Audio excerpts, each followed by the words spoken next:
If you make games, or if you've always wanted to make games, I'm sure you've heard that making video games takes a really long time. We see stories all the time of people who spend several years developing their dream game, and most of them never even finish. But making video games fast is actually one of the best ways to do it. By forcing yourself to make a video game in a short time frame, your game will be more creative, fun, and just generally better. Now, you may think that making games just inherently takes a long time and there's no way to speed up the process. And you're right. Kind of. In this video, I hope to explain why making video games fast is best, and I'll show you how to make video games fast. Like, really, really fast. Now, the first thing's why. Why should you want to make video games super fast?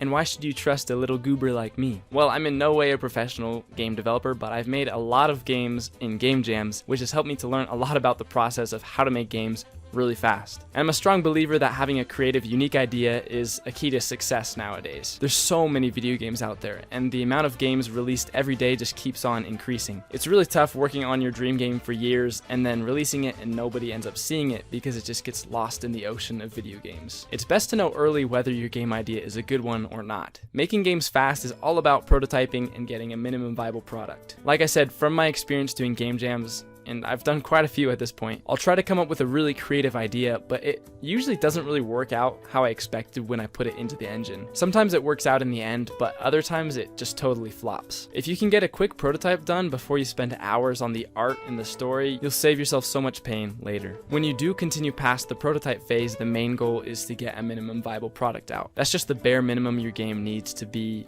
well, a game. In my opinion, the quicker you can get people to playtest your game, the better. When you're in your own headspace developing, you might think you've got a pretty good thing going. But when you pass it off to someone to play for the first time, they have no idea what's going on, and it's really frustrating to play. Trust me, I've been there too many times. In that way, by getting to the playtest stage faster, it's almost guaranteed that your game is going to be a lot more fun. Lastly, making games will always take longer than you expect. There's a lot of reasons for that, but scope creep is one of those factors. Imposing a deadline for yourself helps to mitigate scope creep. You can't just keep adding content to your heart's desire if you've only got a week. That's why game jams are such a great opportunity, but more on that later.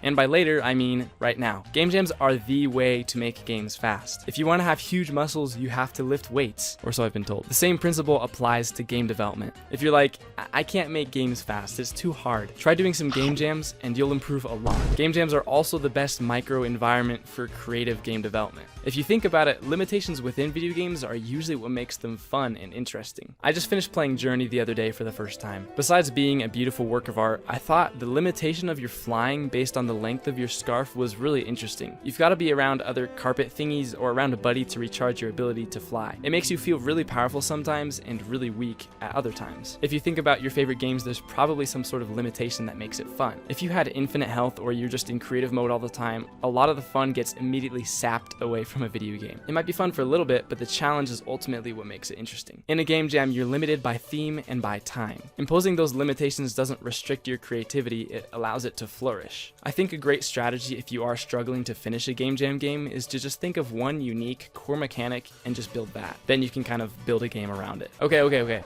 All of this is cool, but I still can't make games fast. I gotta prototype and come up with cool ideas, but how do I actually execute them? Well, it's time to get cozy with your game engine.